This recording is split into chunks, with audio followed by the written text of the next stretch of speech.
Hi, I'm back. How are you? Good to see everybody. Hi, Rosie. How are you? I'm going to run this banner because why not? So, anyway, it's good to be back. It's good to have you here. Um, if there are problems with my audio, please let me know because sometimes I've noticed that if I have this mic at the wrong angle, that my audio drops in and out and it's annoying. Hello, recliner. How are you? Hang on, I'm queuing up. I was queuing up the video. Hi, Raven. Hi, Gata. Hey, good stuff. Good to see you. Anyway, I thought that I would get my hello, my darling. I thought I'd get my start um, doing a brief review of The Kings of Tupelo, which is the new buzzy documentary on Netflix. Um, it was made by the same team. Hi, Bree. Hi, Tizzy. It was made by the same team that made Wild Wild Country, which is about the Maharishi, and it's one of the best documentaries I've seen in years. Really, really first rate. And it was produced by the same company that made Tiger King, and there are a lot of similarities between this documentary and Tiger King. Hi, Jen. Um, Luckily, though, no tiger cubs are abused in this documentary, which is a good thing. But it's the same kind of structure as Tiger King, where you've got a bunch of eccentrics and there are no heroes, and everyone is nuts and they all have beefs with one another. So, anyway, it takes place in Tupelo, Mississippi, and it involves a guy who is an Elvis impersonator who was part of a. I need to watch Cien Años de Soledad. Is that on Netflix also? I've read the book. I read it years ago, so I would like to see it dramatized because I can't imagine how they would do that. But anyway, or is it a documentary? Gata, I'm not sure. Okay, great. Thanks for the recommend. So anyway, as I was watching this Tupelo documentary, loosely, the plot involves a guy who becomes convinced that there's an organ trafficking network in Tupelo that he has uncovered. And he becomes kind of the town pariah because he starts harassing local people who are in power in Tupelo and trying to kind of push them into investigating this organ trafficking network, and things get completely out of hand. Hello, Crochetter. How are you? And it leads to some pretty insane outcomes, very insane outcomes, escalating to the point where the main character is arrested for sending ricin laced letters to Barack Obama, Senator Roger Wicker of Mississippi, and some local Tupelo officials. And that happens in the third section of the documentary. And the outcome of that is absolutely amazing. Now, a bit of a warning, okay? This is a documentary that is absolutely chock full of unreliable narrators. And you get the feeling throughout the doc that everybody is lying in some capacity. So trying to unravel who's telling the truth and who isn't. I mean, there's one obvious huge lie that was told. And when you're dealing with somebody like the main character who is obviously suffering from some form of mental illness, I think that he genuinely believes what he's saying about the organ trafficking. And I went over to Facebook to check out his page, and he's still going on about it. So he's very wedded to this theory that he has. But it's harmless. It's harmless. He is a harmless individual. We come to find out so much about this small little group of people. I mean, the world that this man inhabits is tiny. Okay. And he, like I said, he develops this giant beef with a very small coterie of individuals who are in power in Tupelo. Now, Hi, Amber Chick. The thing about it that really kind of knocked me for a loop, if you will, is that when I went to Savannah, what was it in 2020, I guess? When did I go to Savannah? It was 2020, 2021. I don't remember. Maybe 2019, whatever, a couple of years ago. I thought when I went there that I was going to find the world that I read about in Midnight in the Garden of Good and Evil, and I didn't. Savannah is completely different. It has changed dramatically over the past several decades, and it's no longer a town that's full of drunks and eccentrics and crazies and colorful characters and drag queens and all of that. It's not like that anymore. And I was pretty disappointed to see how um, it wasn't that um, insane but beautiful southern town that I had read about. Well, Tupelo apparently is. And I was so intrigued by all this infighting and by the restaurant reviews that I read because apparently restaurants in Tupelo really know how to fry a chicken properly. And I thought, man, I've got to visit Tupelo. Now I've got to go because if a town is full of this many lunatics, I need to see it for myself. So, um, I mean, when you have an Elvis impersonator who is doing battle with a Wayne Newton impersonator, and there is an incident involving a drive-by shooting of a Barnum and Bailey elephant, which, don't worry, the elephant survived. Everything's fine with the elephant. And you figure out why there's a connection between the main character and this drive-by, which there isn't, but it's very tangential. Um, and you see the way these people behave towards one another. Um, it is, oh, well, if you could point me to Alabama, Amber, because Tupelo is right by the Alabama border. I've never been to Alabama. So if you've got any suggestions, let me know because I love the South. You guys know that I love the South. And I like not the manicured, I mean, the manicured and elegant and genteel South is lovely, but I like the crazy South, the loony South. So if you've got any pointers, let me know. When I was in Mississippi, I was only in Gulfport, which is a very dull place. It's one strip mall after another. There are casinos there, and that's pretty much it. They've got a great beach, and they serve an amazing shrimp and grits, and they've got great cocktails. But the main appeal of Gulfport is that it's an hour away from New Orleans, and that's it. I mean, there's really nothing to see except for an overpriced aquarium, but that's about it. There's really no culture in Gulfport. But if I can go to Tupelo, I want to go to Oxford. There are a couple of other towns in Mississippi that I'd like to visit if I ever get a chance to go back.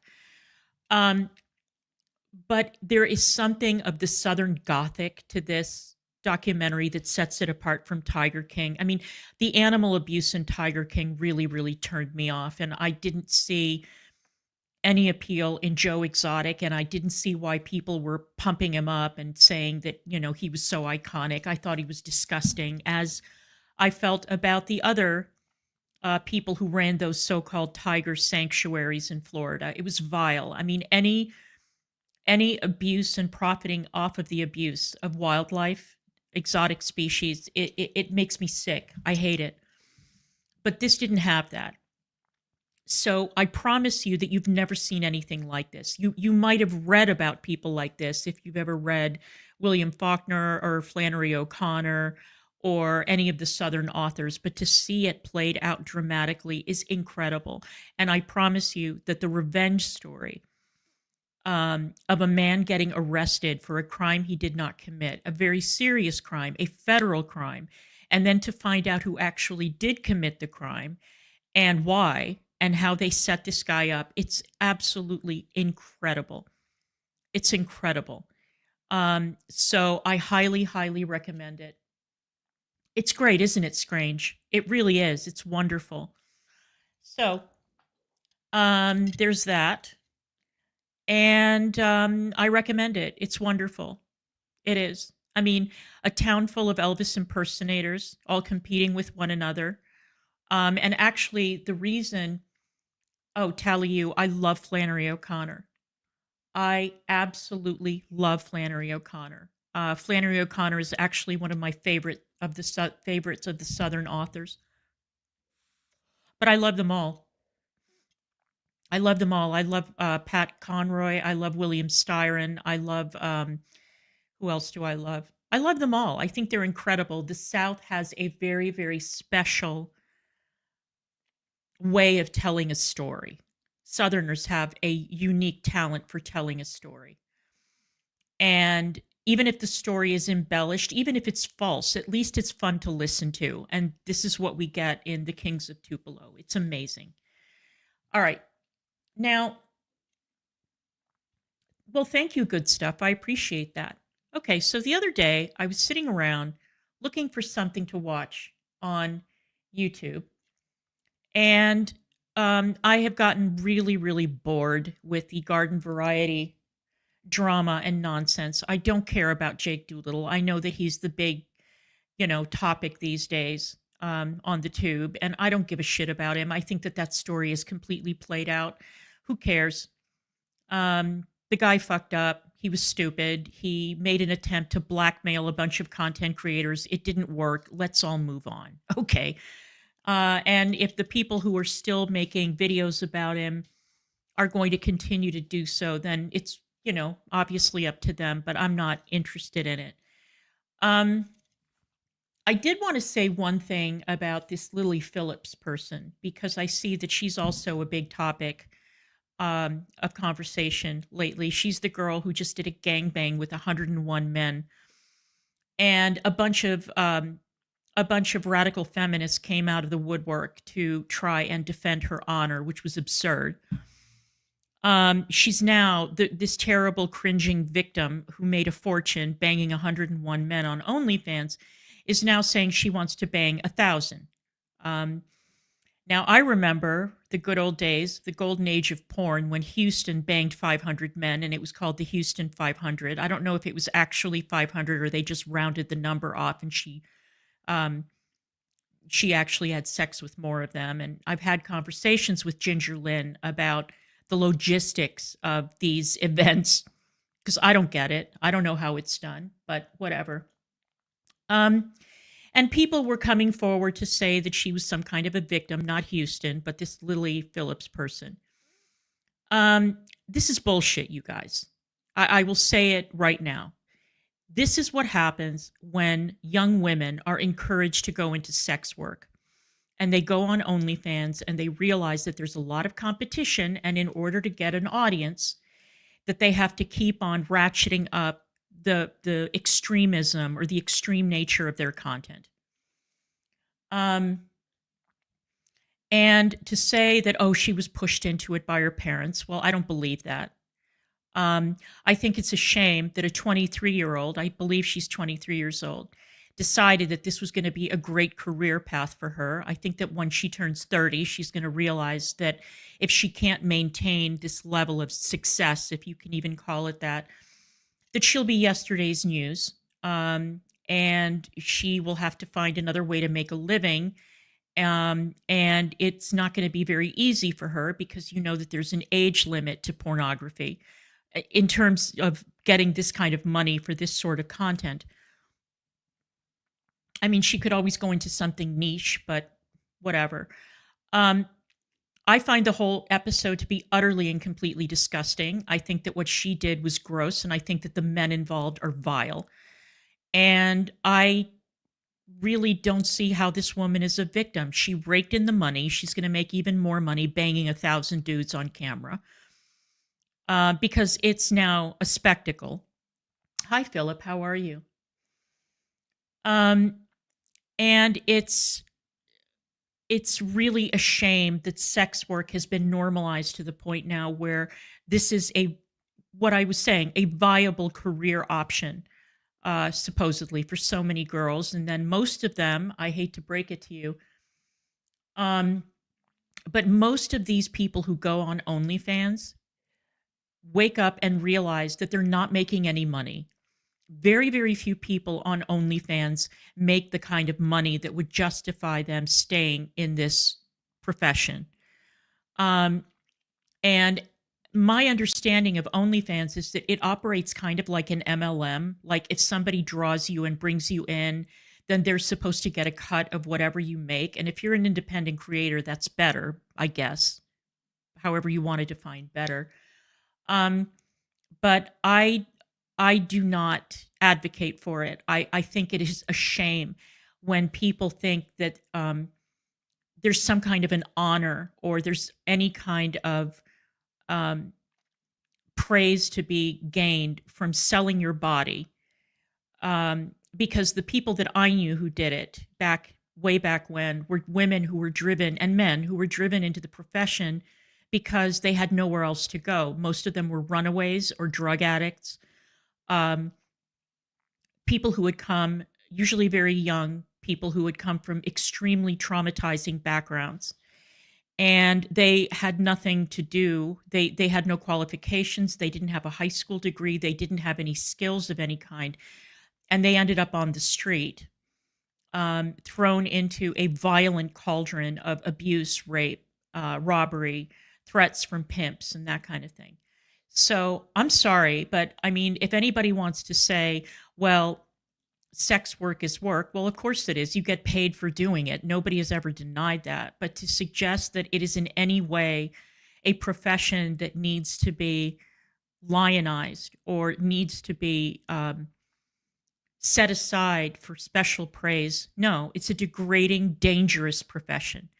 And again, I know there are different levels of sex work. Not everybody is gang banging on camera for money, but you can get into fetish where there's no sex of any kind. It's just that you're, you know, um, you are satisfying the desires of people who have fetishes, whether it's popping balloons or cleaning a house or, something like that, or latex or whatever. That's fine, but when you actually get into the practice of getting paid to have sex with strangers, the likelihood that you will get assaulted, raped, robbed, kidnapped, held hostage. I mean, beaten up, savagely abused. It's too high. The risks are very high, and I don't like people who glamorize this kind of work. This is my biggest problem. And I don't like the fact that so many young women have been convinced that this is, a great option. It's one thing when you're 23 years old. It's another thing when you're 33 years old or 43 or 53, because the tables turn and you find that you are now on the outs and you've got a problem. So,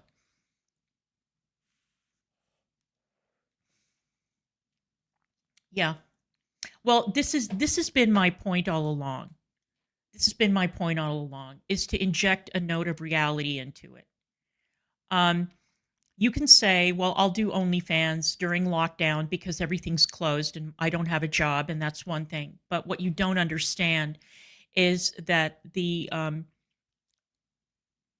impact of even getting onto OnlyFans for a little while, if you want to have a regular life, or if you want to go into certain professions, if you want to be a school teacher, if you want to if you want to get a job that requires a security clearance, if you want to go into police work or something like that, you are harming your future.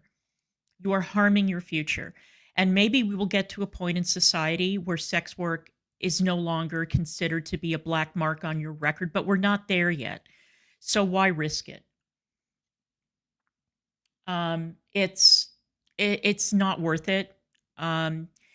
And I cannot even imagine the physical toll that one gangbang had on this Lily Phillips girl. And if she wants to ratchet it up to 1,000 men, well, okay. But it reminds me, I don't know if you guys ever watched the incredible series I, Claudius, but there's a scene in there where the Empress of Rome, Messalina, who was married to Emperor Claudius, decided when he was away for a while that she was going to hold a challenge with the most famous prostitute in Rome to see who could sleep with the most men in one night. Um, and it's a great series. If you haven't seen I, Claudius, you need to watch it. But that's what it reminded me of. And let's just say that the outcome of that challenge led to a lot of people getting their heads chopped off. So just FYI, okay? But that was ancient Rome. We're not in ancient Rome anymore. But okay. Now, I was watching Andrew Gold's Heretics. As I was saying before, I was looking for something to watch. And he did an interview with this incredible psychiatrist. And I thought, wow, this is really, really up my alley. This is something I want to see. Well,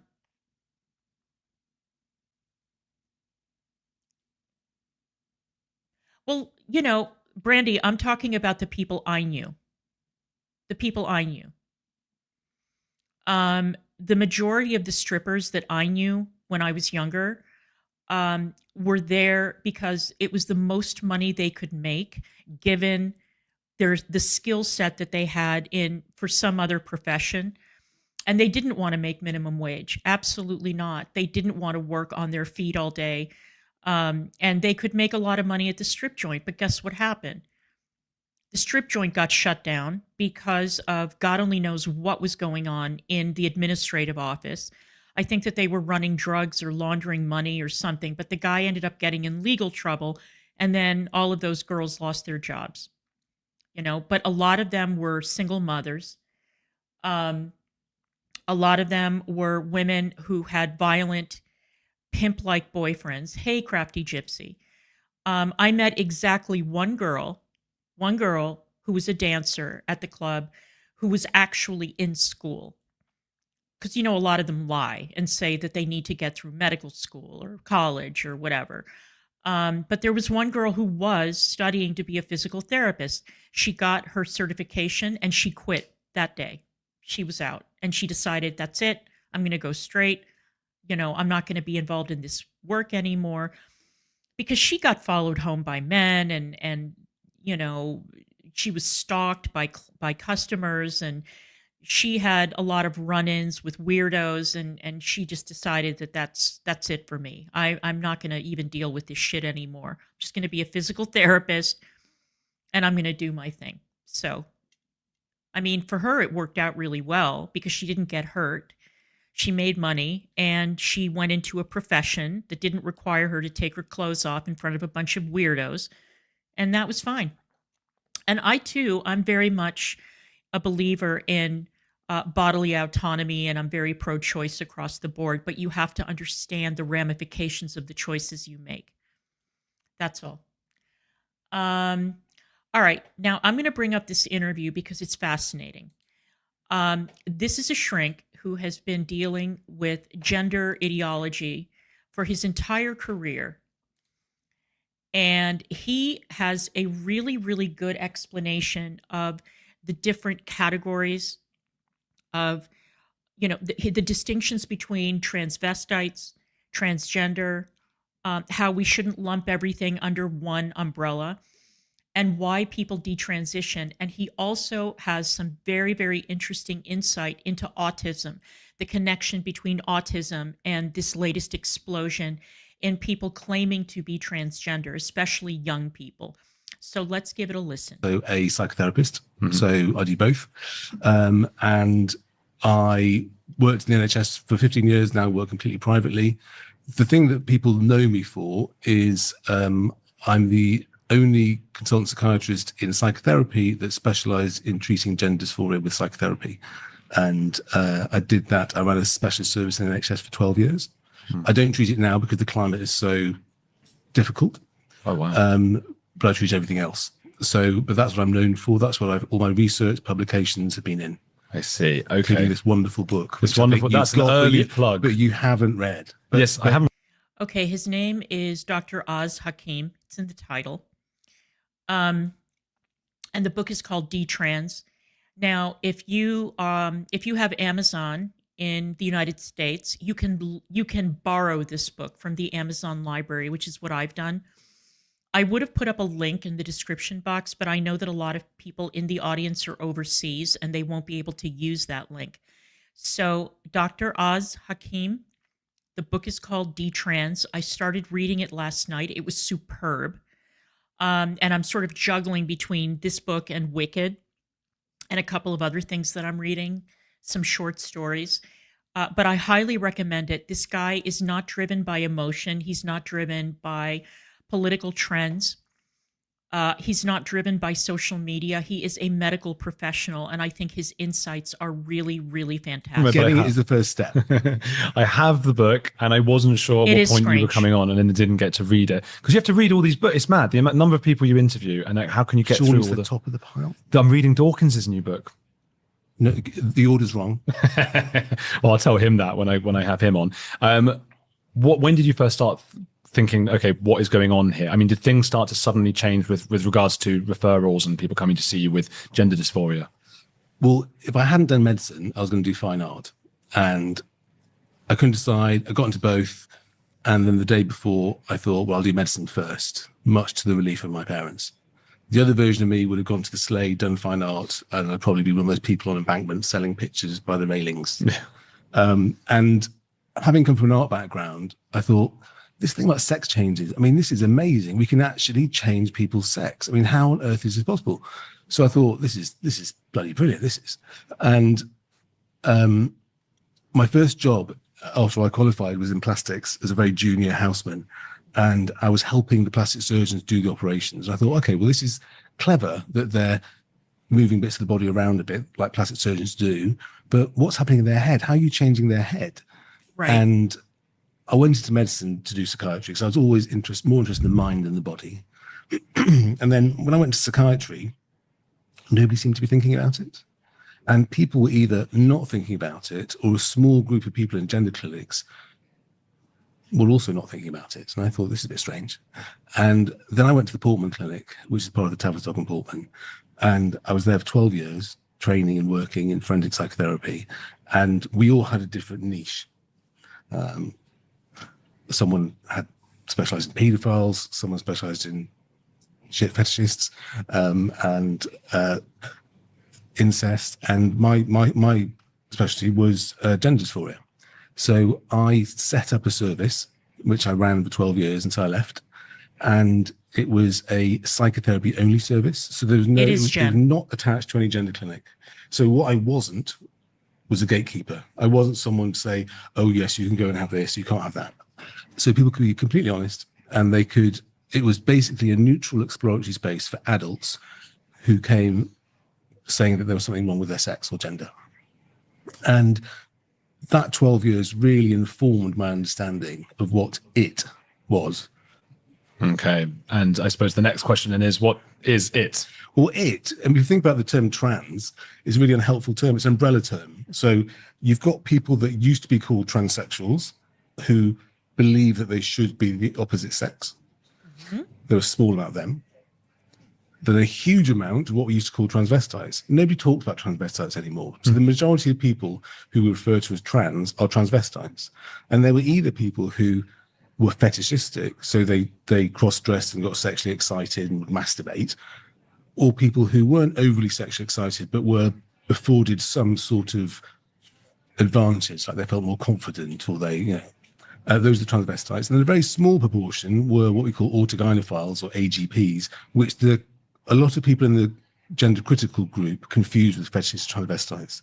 They think that every man who's obviously a fetishist transvestite is an AGP, but they're not.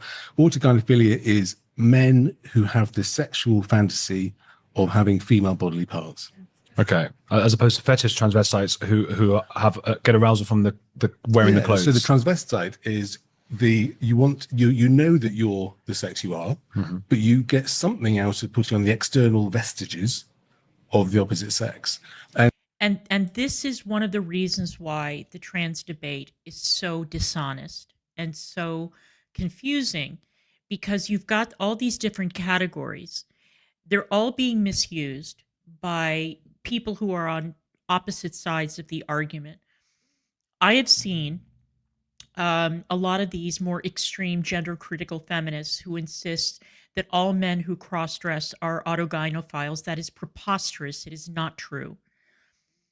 Just like the people who say, well, if you claim that you are a woman because of X, then automatically you are. That is not true either. This is very, very complex. There are different categories, and they all need to be looked at independently. I don't know if you guys have seen that Kelly J. Keene has lost her goddamn mind, and who has now become so extreme that she is sort of leading a charge against men who work at the makeup counter. And like, I don't want a man touching my face at the makeup counter and blah, blah, blah. This to me is the quintessential first world problem. Men working at the makeup counter have never been a problem, ever, ever. And Kelly J. Keene is getting a lot of pushback on this for obvious reasons, because let's face it, most of the men who work at makeup counters are gay. And why would you have such a terrible sort of prejudice against a man working at a makeup counter? I've often found that the men working at the makeup counter give me better advice than the women working at the makeup counter. So that in and of itself is preposterous. To think that men working at a makeup counter are in any way dangerous or a threat to you is ridiculous. Now, I have said that I don't watch tutorials with men putting on makeup, and I don't take advice from them in terms of application, because male and female skin is completely different. Just like I don't take advice from very young beauty gurus, because they're so young and their skin texture is completely different from mine, and the needs that they have. You know, when I see a 21-year-old going on about, oh, look at my crow's feet. You don't have crow's feet. You're 21. You're a kid. Okay. It's the same principle. I prefer to watch or take advice from people who are in my age range, who are of my sex, and who understand that postmenopausal skin is not like other skin. It's not like men's skin. It's not like young women's skin.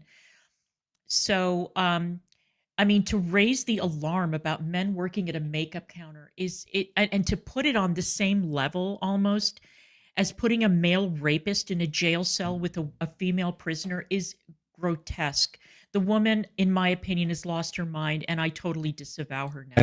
And analytically, there was a paper written years ago where they described the young boy who has a smothering, overpowering mother from whom he feels claustrophobic from. Pink Floyd, The Wall. That's what that was about. Was it? Yes. It was a transvestite there, was it? Well, he was weird, and Roger Waters. It was all about mother. All his songs about his mum, and he has gone a bit weird. Had long hair. Yeah. But so the boy with the smothering, overpowering mother, claustrophobic, then Yikes, gets Nietzsche. power over his mother by putting his mother on and taking his mother off at will. And there's that. So with perversion, with sexual perversions, there's always a root of trauma. And with trauma, you have a number of outcomes: either nothing, or you get a bit upset and get over it, or you get something along the PTSD spectrum with nightmares and flashbacks, or very rarely you sexualize it. And by sexualizing it, you get dominance and power over what would otherwise traumatize you. There's no choice. You don't say, well, what am I going to do? It just happens. So everyone we saw, because the Portland clinic was basically a sexual perversion clinic. It still is. Interesting. For every perversion, we saw a trauma at the root of it. So the putting your mother on and off again is why a lot of transvestites look like Hyacinth Bouquet, because that's what their mothers look like. I had one fetish transvestite. Yeah, I always wondered about that, actually. Hi, Anna. How are you? And I do love the Welsh twins. I do. I adore them. I think they're amazing. And the thing is, though, that Robert Welsh is a professional makeup artist. Okay, he's not a guy, a kid, an amateur who picked up a makeup palette and started putting makeup on. I mean, the guy has done makeup on probably hundreds, if not thousands of women, and he's certainly in a position to give advice on that basis.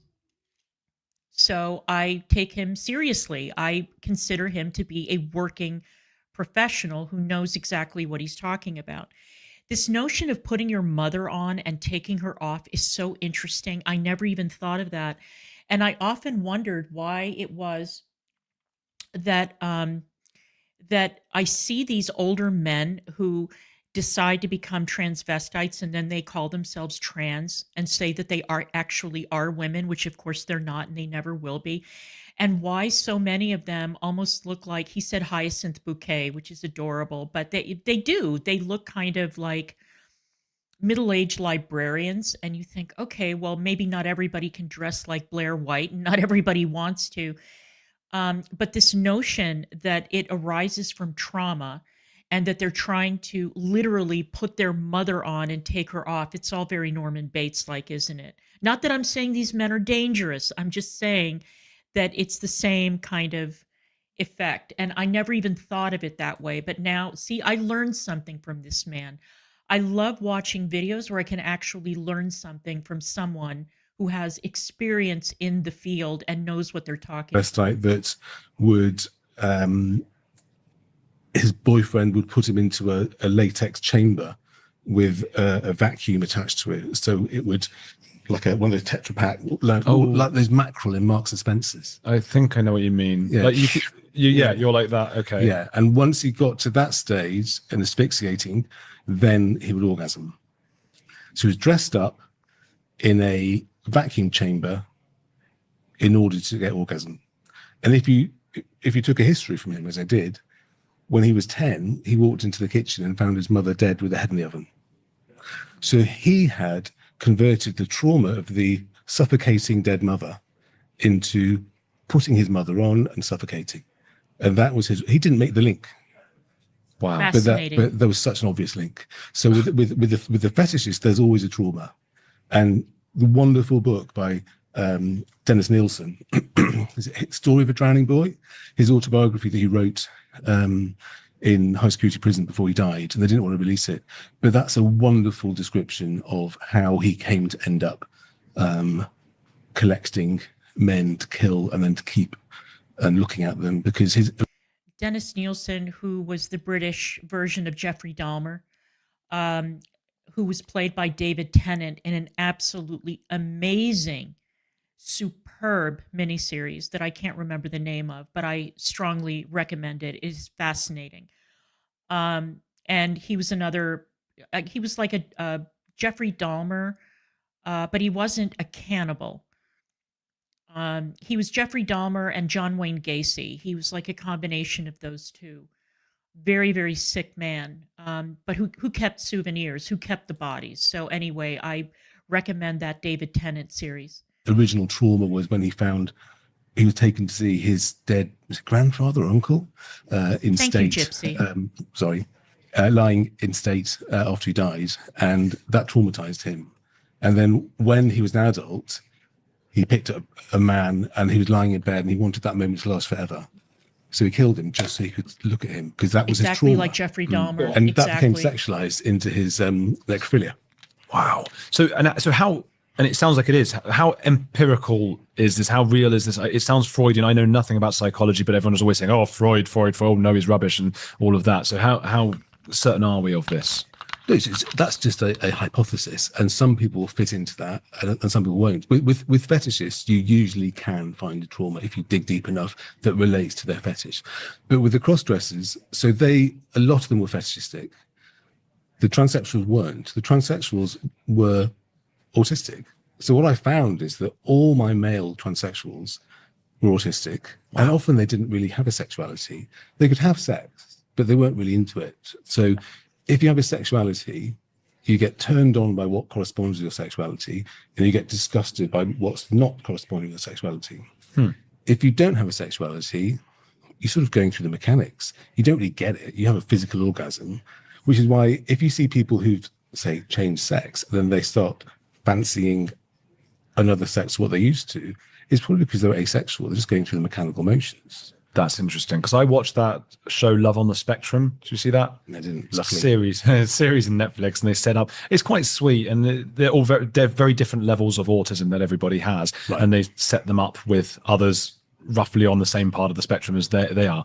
But I got the impression watching it surprised me that many of these people, well, one day they'd be out with a boy, then they'd be out with a girl. And I felt I've never heard any of them really go, oh, she's fit. Not that they were talking that way. Well, that's what I'd ask them. I say, do you think they're fit? And they go, they talk about it as a nice piece of furniture. Oh no, I fancy them because they look nice. They've got long hair, and so it's not that erotic sense. It's more like, oh, they look pretty, they look nice. I like hanging out with them. That's quite a mind-blowing thing that people don't talk about, really. That it could be that people on the spectrum don't experience. Well, it depends how far on the spectrum level. There's a massive spectrum. So what I found was, because 26% of my patients were post-operative regretters. So 26% of his patients regretted post-op. 26%. Now, haven't we heard a statistic thrown around with no evidence, no basis in fact, no studies, no nothing, claiming that only 1% of detransitioners, only 1% of people who have the operation regret it? 26% of this man's patients, of just one psychiatrist's patients, had post-op regret. And I, for one, am so, I don't even know how to describe the emotion, whether it's fury, whether it is frustration, all of the above, little bit of everything, that there have not been more in-depth studies conducted on the connection between autism and this social contagion, what in my opinion is a social contagion. What it is about autism, particularly in girls, that causes them to go to a gender clinic.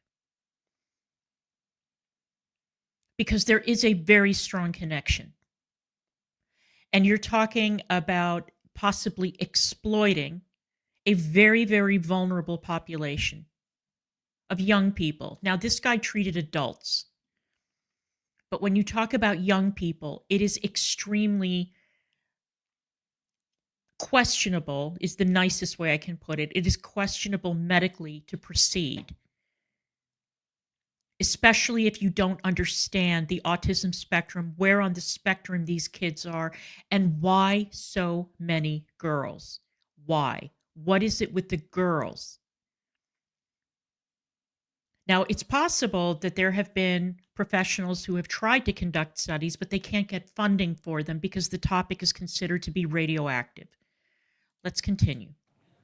The trajectory that I saw as a pattern, which always seemed to be the case with the male transsexuals, was you start off with this autistic boy, and he doesn't know he's autistic, but he feels that he's different from other people, and he's aware that he feels different from other people, and he's frustrated by that. He doesn't know why. And then he searches for why am I different? And then he's introduced to the idea of transsexualism or transgenderism, and he has this hypothesis of this eureka moment of this must be it. This is why I'm not like everyone else. And the thing about autistic minds are there's no flexibility. They're very concrete, rigid. Once they get an idea, they're right, and you have to agree with them, otherwise have an autistic meltdown. And that's what you saw. And so they had this trans solution, which they think this is I'm going to be the woman that I should be. And then so there's a period of trans idealism, and then they have the sex change, and then there's a period of transgender euphoria. Wow, I'm this wonderful woman I always should have been. And then depending on the degree of autism, they would either carry on being happy, or if they weren't that autistic, they'd have this realization that, oh, maybe I'm not a woman, and their sense of inauthenticity of their self would return again full circle. Did you know that in the UK, people are being arrested for what they post online? That's why I use today's sponsor, Surfshark. Well, the autistic transsexuals tended to want to keep a low profile, blend in, not cause a scene, not cause a fuss, and not be too flamboyant about it. Right. Whereas the transvestites were not so much. And there may be clearly something quite erotic about what they're wearing or sexual. And so the sexualized component is more evident. Like Jan Morris said, she just wanted to wear a bangle and a pair of jeans and just have long hair, and that was it. And live quietly in some seaside town or whatever it is. Whereas the transvestites might be more flamboyant. They might be wearing clothes more suitable for a nightclub throughout the day, or sort of sexy lingerie or something. There's something overtly sexualized about it. So it would be fair to say Eddie Izzard is probably not on the autism spectrum. I cannot comment on anyone I haven't had any professional dealings with. Well, that's how I want to ask you about all celebrities and get you to comment. Yeah. Okay. Bad luck there. I've got a... You know what's frustrating about Eddie Izzard? I interviewed Eddie Izzard about 20 years ago. And, the big thing that set him apart from other comedians was that he cross-dressed on stage. And when I interviewed him, he was very open about it and said, that he was a heterosexual male who just liked wearing women's clothes. There was none of this, I'm actually female, I'm a woman, I want to go into the women's bathroom, I want to be treated as a woman, I want to be seen as one.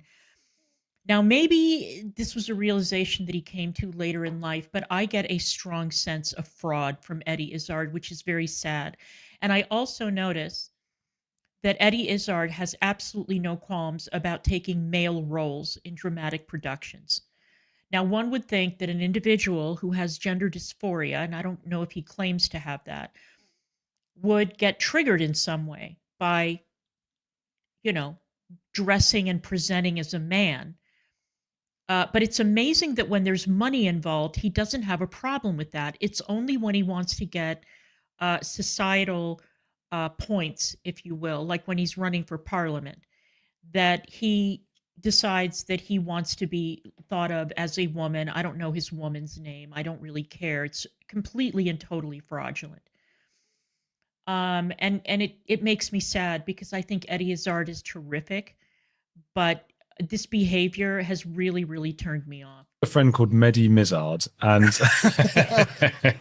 the interesting about Eddie Izzard, all I'll say is, from what I know from what he said himself, is that he never used to say that he was a transsexual. He always used to say he was a transvestite. Right. That's So right. now that we call everything trans, it's all an umbrella term, and that calling everything trans is misleading because the majority are transvestite, a small number are transsexual, but they're afforded the same response as if they were all transsexuals. I mean, That's an example is, I had a patient who said, and he was clearly a transvestite. We knew that he was. He worked that out. He thought he was a transsexual, but we worked out he was more of a transvestite. And he said, I've told everyone at work. I said, what have you told them? He said, I've told them about me. I said, but you're not quite sure about you yet. What have you told them? He said, well, I like dressing up as a woman, and I'm going to go into the office twice a week as a woman.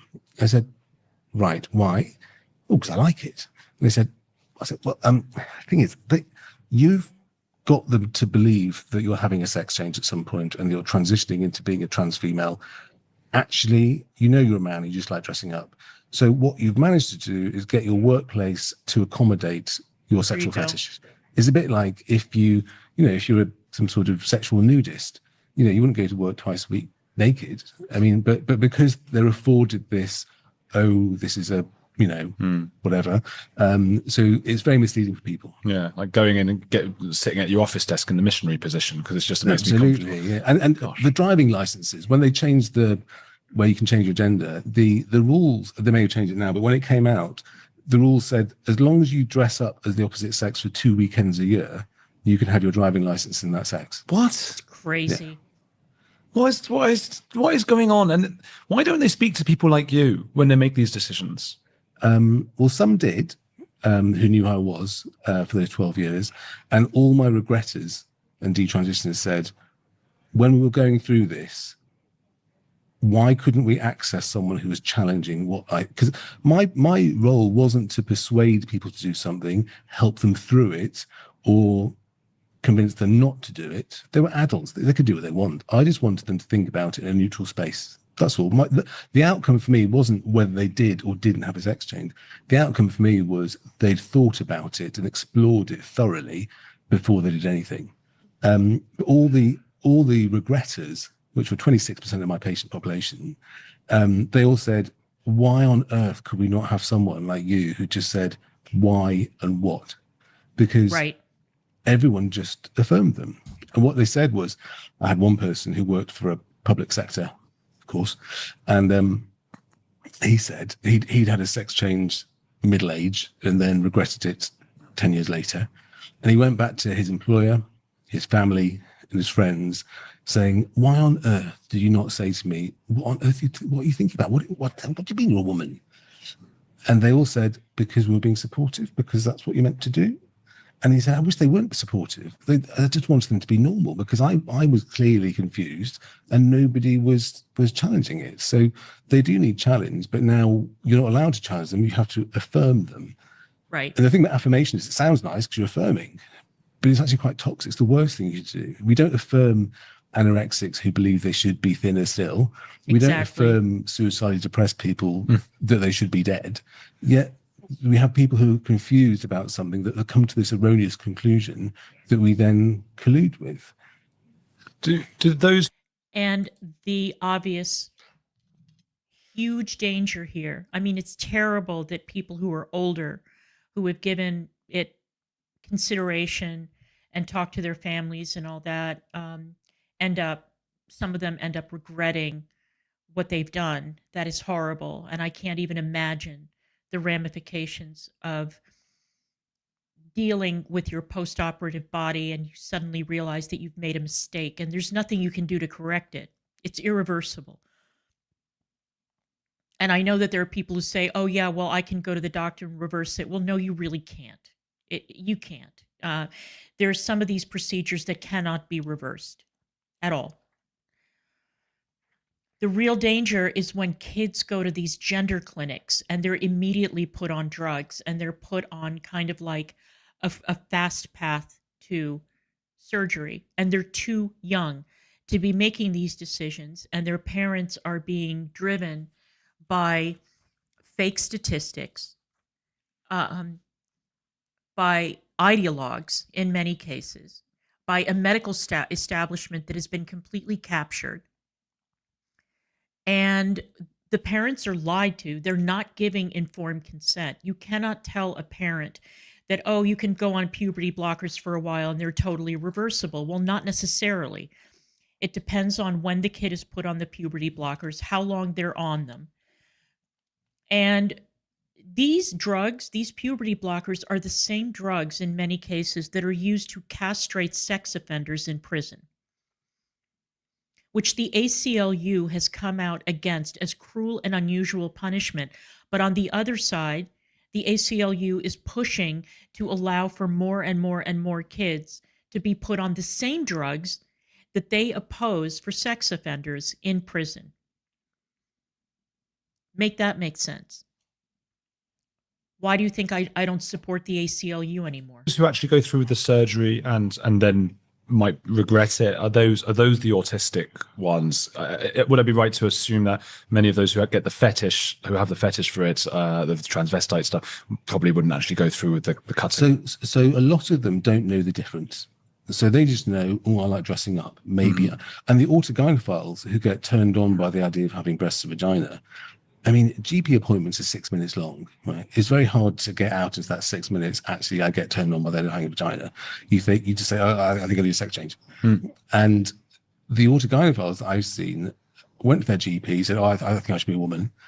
And the GP said, oh, we can refer you to, say, Charing Cross or one of the gender clinics, but there is like a 2-year wait. And I think, oh, it's a 2-year wait. So they then, Googled what the treatment would be, sex change, and they got themselves on a plane, usually to Bangkok, and had a sex change. Problem is, all libidinal sexual drive, if you're a man, comes from your testosterone. It comes from your gonads. The first thing that goes with the sex change is you get castrated. Right.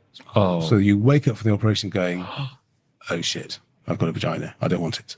Oh my God, imagine that. That's a universal response when an autogynephile has a sex change. They wake up, they have no sex drive, and that was the only reason they wanted a vagina. And now they're left with this redundant vagina they don't want. Which it's not even a vagina, is it? It's more like a hole, like an apple core, a hole put between the base of your penis and your anus, which then you take the penis off and the penile skin lines the hole, and your scrotum is reorganized into the labia. Because men, and I don't know how women feel sexually, but men have that moment when they've just ejaculated and there's a moment that lasts anywhere from 10 seconds to 10 minutes or half an hour or days of just like, my God, what was I doing just before that? That's all horrible. You're revealing a lot about yourself, Andrew. I'm talking about other men. I'm just going off of what you told me before we started about your personal life. No, I'm joking. But I weeks, years of no, I kid. But it lasts. You know, it could be 10 seconds or whatever. But there's a moment of like, my God, who was that? That's what they wake up with. Yeah. And they've got that. But instead of just going, gosh, I regret having an affair. This isn't about me, by the way. I've been happily married, but I mean, you know, regret or the naughty thing I did. That's a bit disgusting or whatever. But they've cut the willy off.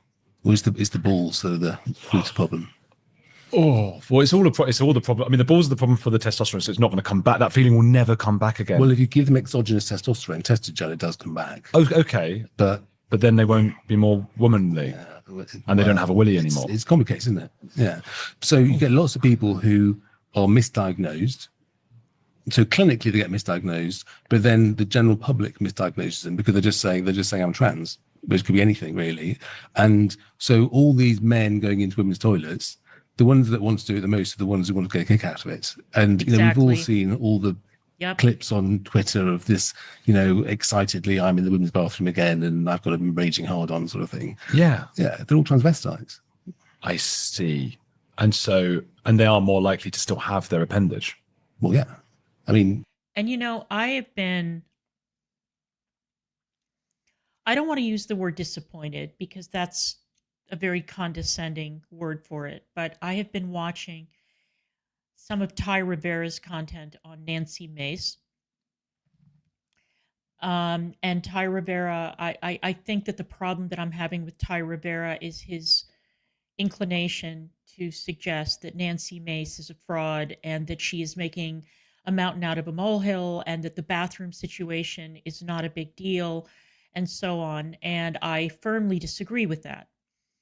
Now, obviously, if you've got a Blair White or somebody like that going into a women's bathroom, nobody's going to check, okay? Nobody's going to make somebody pull their pants down when they go into the women's bathroom. However, what this shrink is saying makes a lot of sense, that there are men, not post-op. I mean, Blair White has never had the operation. Blair White hasn't had bottom surgery. But what I'm saying is that there are a number of these men, and because they're all lumped together under the trans category, whether they're cross-dressers, AGPs, or actual people with gender dysphoria who have gone through the operation and the whole thing, that is a huge mistake because there are a lot of men, and it's true, we have seen them on Twitter. We've seen them on Twitter, we've seen them on TikTok, we've seen them on social media, who do get an actual thrill out of being in the women's bathroom. I remember seeing a clip a while ago of a guy who had gone to a women's shelter, and he too was making a big deal about being a man in a women's shelter. He was very young. He was very, very young. And he was getting off on this notion that he had basically infiltrated this women-only space of highly traumatized women, and that he was running around flashing his dick at people. There goes my monetization. So if you want to donate, it's scrolling on the bottom of the screen because I'm not going to make a dime off of this stream, but this is important. It's an important topic. And for anybody to downplay that, for anybody to say, well, you know, Nancy Mace is nuts and this crusade that she's running is bordering on the bigoted, it's incorrect. It is factually incorrect. And based on what this man is saying, we know that there are a number of men who get turned on just being in a women's space and flaunting it. We just saw that demonstration on Capitol Hill not so long ago. Anyway, let's continue. Most people who are trans have no intention of getting rid of their appendages. Because those are the ones getting arousal out of it. And that is a fundamental issue. As you said before, are we okay as a society changing policy, changing birth certificates? For fetishists. For fetishists, yeah. Yeah, and the birth certificate thing's weird because even if theoretically you could change sex, I don't think you can, you can't change historical moments in time because the birth certificate says this happened on this date. Yeah. Right. So if you're a man and then your 100th birthday you decided that you want to have a sex change, you could then change a historical document 100 years ago to say that you were born a girl. You know what's funny about that is I remember years ago when I had my old YouTube channel when I was still in DC that I got an enormous ration of grief from somebody who was in my chat when I mentioned Bruce Jenner. And this was back when everybody thought that they could, you know, force you into silence by threatening you and calling you some kind of a bigot. And they were like, oh my God, you're dead naming Caitlyn. And,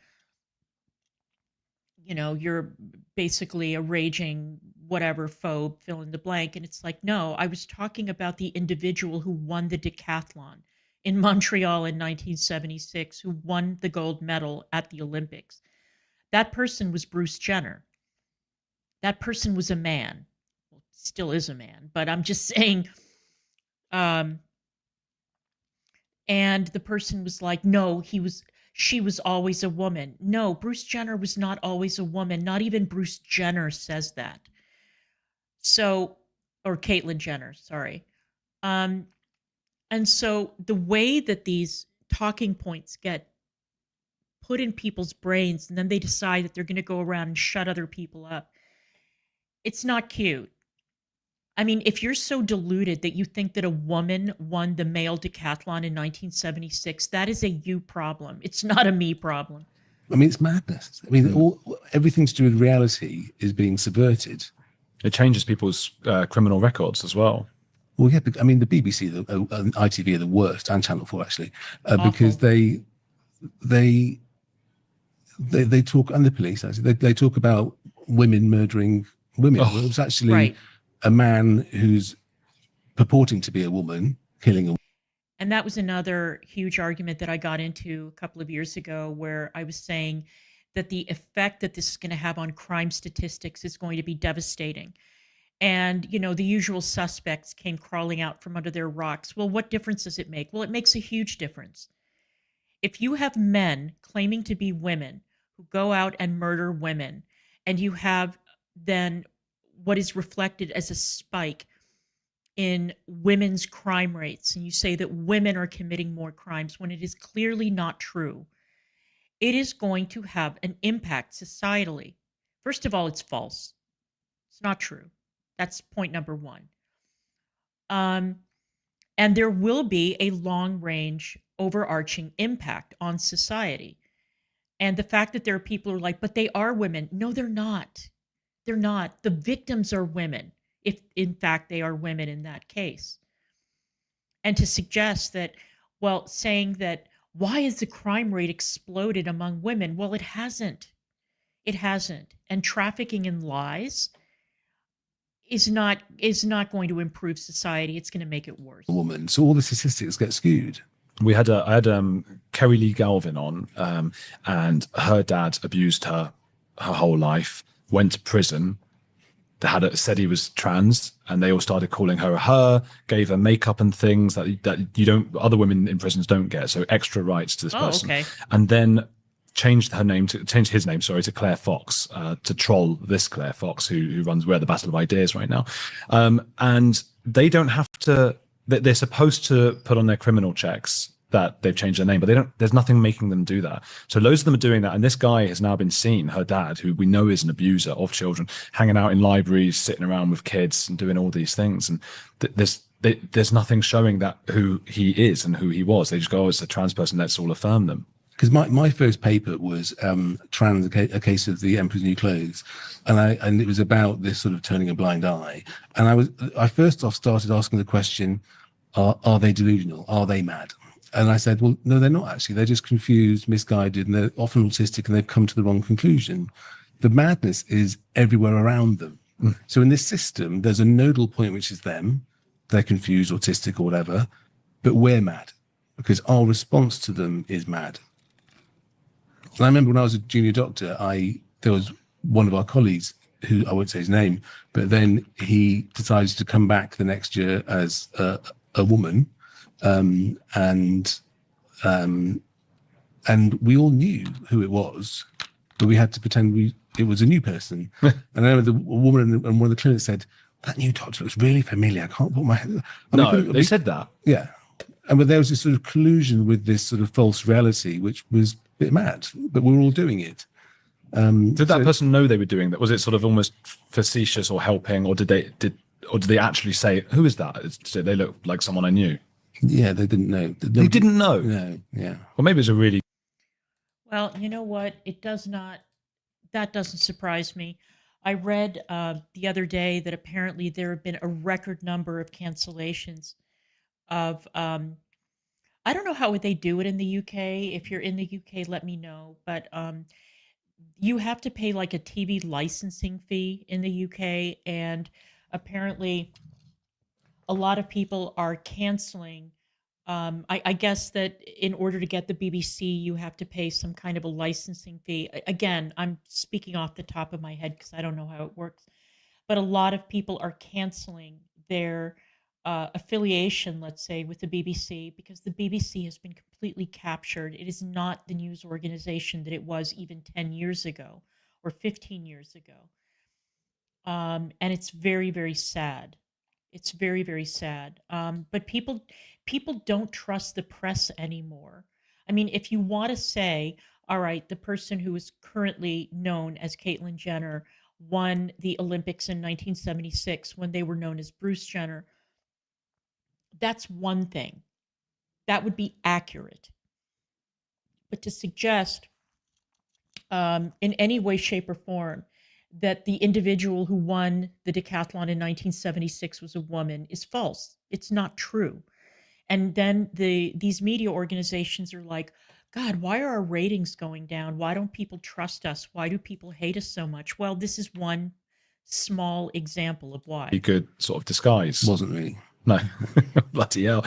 This was something that I thought it was great. It was asked on, I think, Radio 4, one of those. It was Kirsty Young, I think, asked Grayson Perry, do you think that the reason people take issue with you dressing the way you do and doing those things is that you're doing something that is part of your sexuality and people around you haven't consented to being part of your desire? And Grayson Perry, who's, for those who don't know, is a sort of a strange, eccentric artist who sometimes wears strap-on dildos to children's charities and things like that, actually said, yes, that's absolutely right. So he seems to at least be aware of what's going on.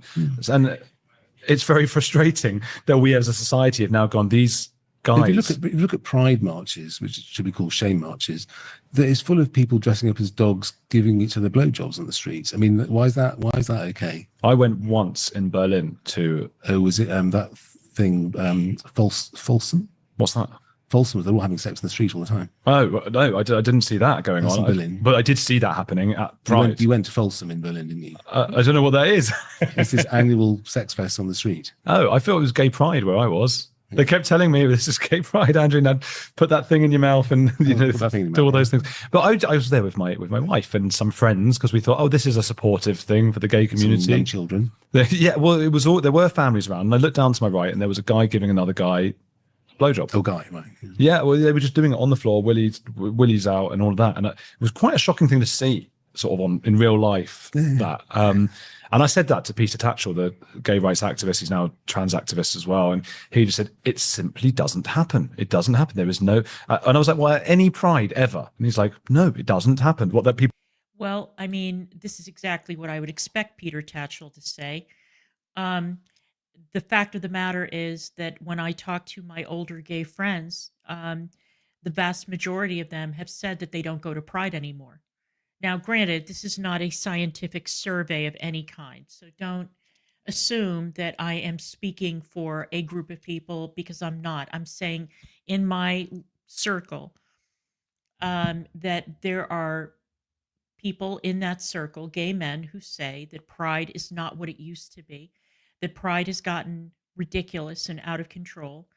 And then there's like a faction of my gay friends who don't like the fact that Pride has tried to go family friendly. They say, Pride has always been a transgressive event. It's supposed to be for a certain subset of the population, and it's not supposed to be for families. It's not supposed to be wholesome. And then there's the other side that says that Pride has gotten so graphic and so out of control in public that they don't want to be associated with it. And they specifically bring up, men who dress like babies, the diaper fetishists and the dog fetishists and the latex, not latex so much, because there's always been latex and leather and rubber and stuff at Pride, but the weird, the dog fetishists basically. And they're like, what are they doing here? I mean, this is not about celebrating, or pride is the opposite of shame. It's not about being out with your sexuality. It's now, or with your homosexuality, it's now about being out with every fetish under the sun, and who the hell wants to look at that? Let's continue. People have sex on the Pride's all streets. about fetishists and trans now. It's not about gay people. Gay people get kicked out of pride marches if they they show any allegiance to the LGBT alliance or anything like that. That's the thing. Yeah, that's the thing. They've got. What sort of pushback have you had? Oh, tons. So I think I'm in the top 10 kill list. And I'm lucky because everywhere I've worked, because I'm the only person in the field that does this. I've written loads, I've researched loads, and published loads. Workplaces have been really supportive of me. I've been very lucky in that respect. So, and I work in a clinically sound way. I don't do anything harmful. All I do is think with people. But none of my patients I've ever seen have ever had a problem with me. And my patient used to say to me, "Why are all these people being vile to you online? Like, you're actually quite nice." I'm thinking, well, thank you. It's the idea of me that they don't like. So the idea that I'm giving people gender fluid psychotherapy, that I think. So I was once called the most evil, the most evil, dangerous Nazi psychiatrist, transphobic and homophobic. And they've added transphobic and homophobic to the end of the sentence. Well, I probably misquoted it, but I was all those things, which is quite an accolade. But I became totemic of what they hated, was someone questioning. And if you're autistic, you do not want someone to question, because if you don't agree with them, you hate them. So to challenge them is to be hateful. And then to another example of the autistic thing is the pronoun thing. I mean, people have gone pronoun mad. I mean, the pronoun was this lesser known part of grammar for years, but now it's pronouns taking over the world.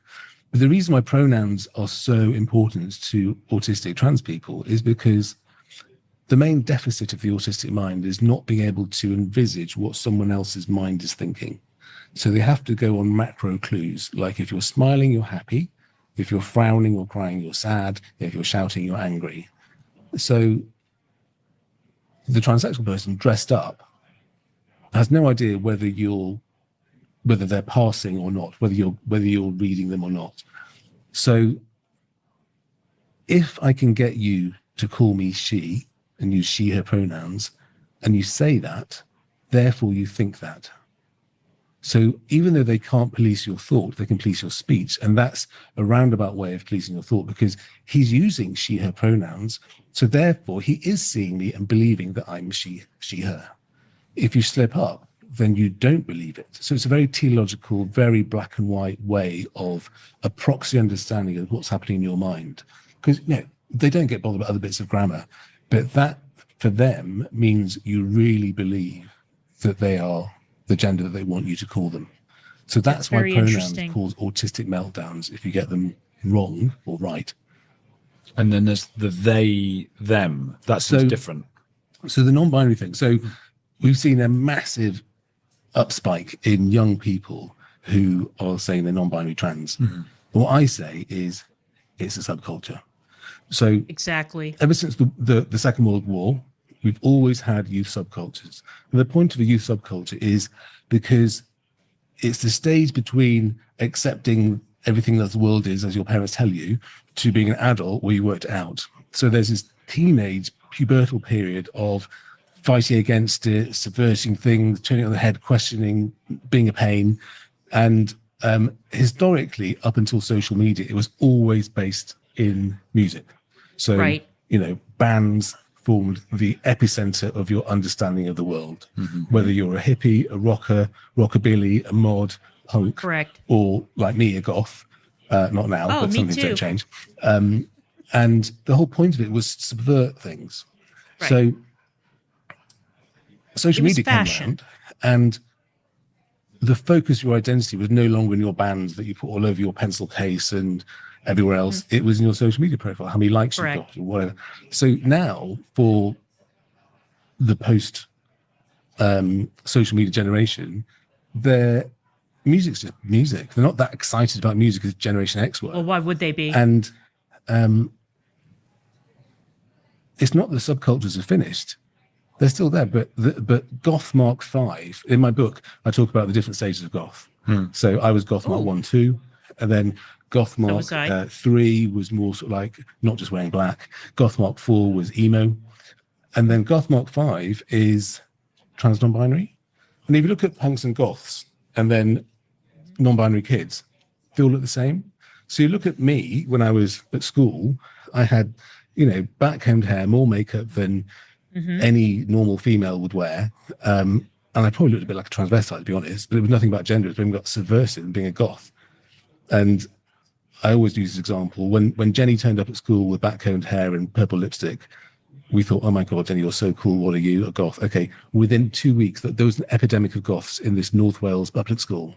And it wasn't that we'd caught it like an infection. It was a cool thing to do. It was a subculture.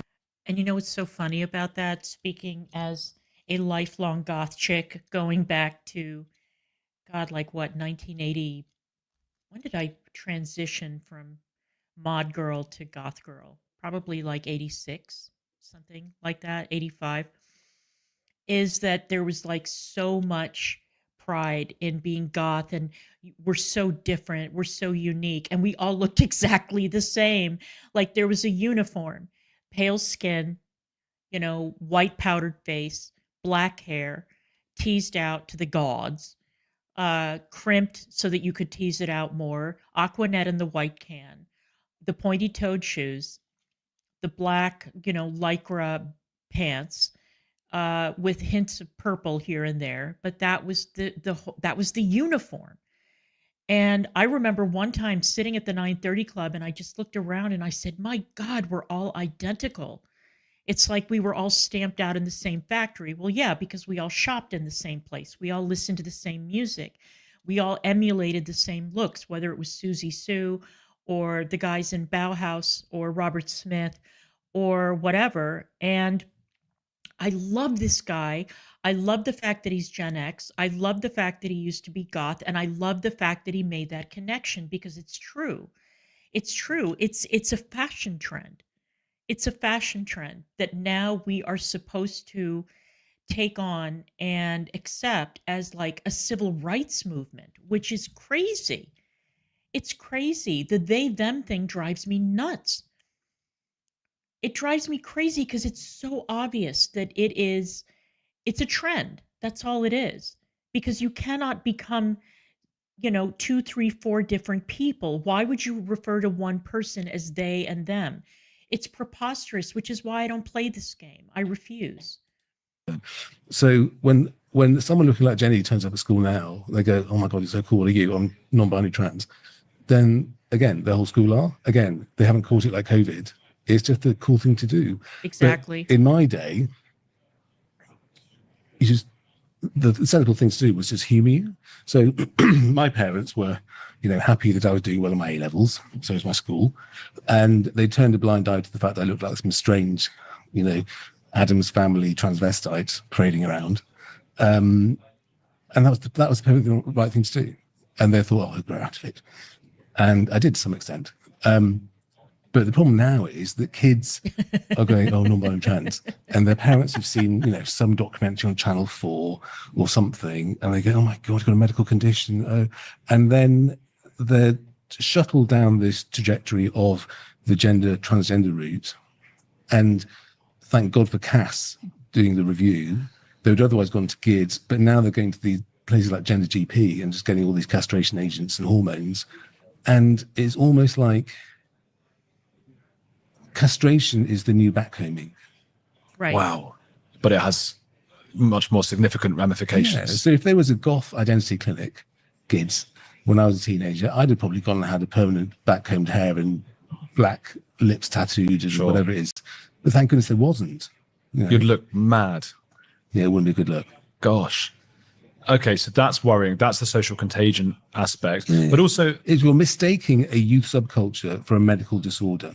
because There you unfortunately, You are mistaking a youth subculture for a medical disorder. How perfectly put is that? I could not agree more. And that is not a bigoted thing to say. That is not a fill in the blank phobic thing to say. That is a fact. That is an observable fact in society. And the fact that so many adults who should know better have signed on to this madness is something that I will never understand. it is, at least by language, linked to that disorder because the kids themselves are saying we haven't trans. suddenly had this massive influx of trans people. There's been cool. I mean, name me any other youth subculture. It's the coolest thing possible at the moment. And also, if you're a bit of a geeky, autistic kid, and now you're celebrated the coolest kid in the school, I mean, it's quite rewarding. I guess I mean that because there's the social contagion aspect of it, and it's it's actually got nothing to do with trans, right? No. But because of the language it can used, develop into. But if you've got people medicalizing you, putting you on puberty blockers, so you never have puberty, then it will reinforce the idea that you're not really a boy or not really a girl because you're not developing like everyone else, and it becomes wish fulfillment. It becomes a iatrogenic thing. I used to put a bit of eyeliner on. Did you put it on the inside or just the outside? Inside, which is that's You're hardcore. That was hardcore. Inside looked a bit better, I thought. Did you put it with the eyeshadow as well on the top lid? I did. I don't think I did that. With the eyeliner on your finger like that? Did you do that? Yeah. I should. But the thing, I think when I was a bit younger, because probably the girls I grew up around got me wearing bronzer and stuff, which is not goth and cool at all. No, I was doing the opposite. My mother was saying, "Is this foundation pale enough for you?" My favourite sentence was, "Are all the boys wearing lipstick at 3 o'clock in the afternoon?" At 3 o'clock in the afternoon, lipstick. That's great. If it's after 7, it's fine. Oops, sorry. I just touched the earbud. I had hair straighteners. Used to straighten my hair, and I'd put the eyeliner on. And sometimes, if bronzer, and there'd be a bit of foundation, and because it starts with the concealer. You were trans then? I think I was. I didn't even remember doing this till we started talking. Actually, I just remembered my teenage years. I was doing that. Repressed memory. It repressed because it was horrible. It was no, because there's that stick that you can put for spots, to hide your spots. Oh, not a styptic pencil in barbers, not that. No, concealer stick. Concealer. Yeah, concealer. And everyone at school would notice because it was a boys' school. The other boys, and you go, "Oh, you've got concealer on, mate," and that person would go bright red. And then you got to put bronzer on to hide you going red and all of those things. A lot of the boys were all doing that, but the straighteners and the eyeliner was later because that was more. I like the Killers and Green Day and all of that stuff. So, but you're not that young. I'm not that young. I'm 35. When the Killers were around, I was university. Oh, okay. I was sort of 18 I was about 18 when the Killers. I think the Killers' first album was probably 17, 16. Don't know. Jenny was a friend of mine. That was their first song. You talked about it. Exactly. I was thinking about that. Bloody hell. Okay. So this is my an soundtrack. What do you say? This should be my soundtrack. It's a great song. Do you remember that song? Do you know that one? Yes, I'm not that old. Oh, what a song that is. Oh, because it was on the album. It wasn't I think it was a single, but it wasn't like Mr. Brightside or one of those. A lot of people, another thing Peter Tatchell said to me, the only trans activist I can get to come on the show. So that's why I had to go back to Tatchell quite a lot. But is that... You're not tempted to have Fred Wallace? Oh God, I think he's wandering outside at the moment. He is. I think we're at the Battle of Ideas, and Fred Wallace is a sort of infamous trans activist and a trans person. Nuts, by the way. Probably a transvestite, who has been sort of taking the microphone from people and getting into trouble and has had to leave. And very drunk all the time. A lot of these people say they have proved, the scientists have proved that there is something different in the brain of the trans person that makes them like women for men. Yeah, that's another trans fact, Strange. is as opposed to a real fact. Okay. So the whole point about queer theory is that you can queer or turn upside down reality and reinvent reality. And I did my master's in group analysis and transsexualism, and used Judith Butler and queer theory as the basis for it. So I chose upon myself to read the complete works of Judith Butler. So sorry. God forbid. I know. Have you finished yet? The thing is, I've always understood that a clever person can communicate in a really easy to understand manner. Yes. Not her. And if anyone is going out of their way to be complicated, you're kind of hiding something. And if you're clever enough, you communicate it in a way that you know the mindset of the person. Maybe he's autistic. The mindset of the person, so you can communicate the way that, like doctors do. Or if you weren't utterly possessed by ego. There is some ego in that highfalutin language, isn't there? Yeah. So, I noticed one sentence was 2/3 of a page long. Literally, no joke. It was one sentence. I thought that can't be possible. You should be able to breathe. Yeah. It's bad writing. But and the irony to me is that Judith Butler has been around for years, and that Judith Butler used to get trolled on a regular basis because she would get awarded these bad writing awards from people on the internet who would try to figure out what the hell it was that she was trying to say in those with her impenetrable prose. And now all of a sudden she's considered to be some kind of a prophet, but I would challenge anyone to explain what the hell that woman is talking about. And again, this has been her grift going back decades. She's been at Berkeley forever, and she was considered to be a joke until, an academic writing in that ridiculous postmodern babble style. And now people are like, oh my God, she was right all along. Right about what? What did she even say? What was she trying to get across? It's preposterous. Her first book, Gender Trouble, I actually thought was brilliant. Right. And then she wrote Bodies That Matter, where she completely contradicts what she said. And in true queer theory tradition, she queered everything she'd written in the book before. So Gender Trouble, one of the things that's really useful to take home from Gender Trouble is she talked about the difference between a transsexual, a transvestite, and a drag queen. And I asked my medical students this, and they can never answer it, obviously. But the difference is the transvestite and the transsexual are very adherent to what they perceive the gender rules are. Men do this, women do this, and they stick to those rules. They're slavishly adherent to those rules and persecuted by them. The drag artist is much more advanced. They're going, you think these are your rules for what a woman is? I'm showing you how ridiculous your framework is. So there's something more advanced in the drag mind, because they're not ridiculing women, which is what people get wrong. They're ridiculing the gender framework. Okay. They're ridiculing what you believe gender is, because gender is like religion. It's a man-made organization of thinking and beliefs. Absolutely. It's not real. Gender is not real. If gender's doing a head-in, then don't worry about it. Don't believe in it. It doesn't exist. Biological sex exists. Gender is like a religion. Just be a gender atheist. If it's bothering you that much. Yeah. And so, have you seen the studies they're talking about? They're all nonsense. So there are no studies that show there's any difference between a transsexual brain and a non-transsexual brain. Some early studies were flawed because they were looking at brains which had already had exogenous estrogen given to them. Oh, you're kidding? Yes. Interesting. So there is absolutely no evidence. By very definition, there cannot be a biological basis for it, because otherwise it would be like an intersex condition or disorder of sexual disorder. So there has to be no physical basis for it to be trans. It's purely in the mind. It's the only mental thing that we treat via the body. God, I had assumed that what was really going on, I was trying to imagine what's gone on here. They've got these papers, and whenever I had a proper look at them, all it seemed to say was there was something different in the brain. It wasn't that they were more like women or more like men. It was just different. And I thought, well, maybe there's just more depression or more autism. It's a trans fact. Like if you don't affirm your child, then they'll kill themselves. That's a made up, horrible, nasty, fake fact that they spurt out that silly social workers and other activists bleat out repeatedly. And that's I've been telling you guys for how long now that those polls and those quote unquote findings about the higher likelihood of a child who is not put through the mill of drugs and surgery and so on is more likely to commit suicide is exactly why parents are not giving informed consent. They are not being informed properly. Hey, Astro, good to see you. There is no informed consent. Obviously, if you tell a worried parent who has a kid who is experiencing any kind of psychological discomfort as a result of going through puberty, and we all know that puberty is a demanding, difficult, confusing time in human development.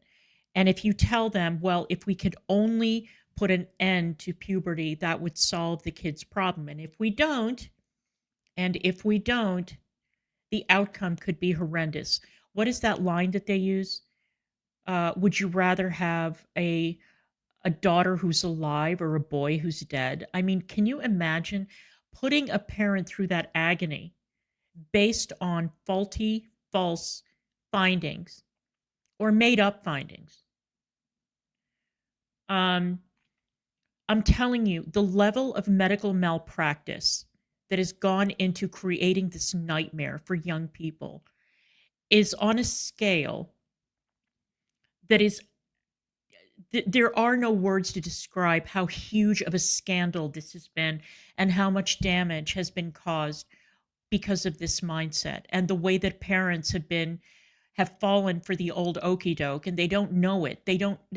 Of course they're going to trust a psychologist, a doctor, a professional that's sitting across from them saying, well, your kid is on the brink and you don't want to be responsible for this, do you? I mean, it's grotesque. Which encourages people that they should kill themselves if they're not affirmed. The other nonsense fact is the 1% regret rate. Yes. Nobody is followed up. Because you said 26% of your patients. Yes, so my patients are a certain sample. So my patients are people who come to the clinic wanting therapy. So that's a skewed sample. But none of my regretters, so 26% of my patients were regretters, none of them had been followed up ever. So when I asked the gender clinics, why are you not following them up? They said, because we've given them what they wanted. They're free to live their lives. And then GIDS didn't follow anyone up. So I invented an outcome measure. So in medicine, you have outcome measures to measure how useful your intervention is. So I had this research team when I lived in Australia, part of my midlife crisis, and we developed a questionnaire which takes about 15 minutes to do, self-report, and it measures how confused you are about your gender and how stable you are in it, irrespective of what that gender is. It's not measuring how male or female you are. You could be like genderqueer or whatever it is. It's not asking what your gender is. It's whether how stable you are and how happy you are. And that could be used as an outcome measure for any trans intervention, whether it's psychology, surgery, hormones. And so we invented a wheel that hadn't existed. We sent it to GIDS, we sent it to all gender clinics, saying, we've invented the wheel for you. It's free to use. I don't want any money. It's free.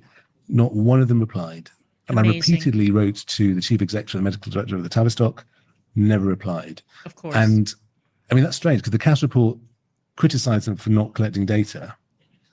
I've given them the tools, but they don't want to use it. Is that still going on now? They still won't use it. They won't. Yep.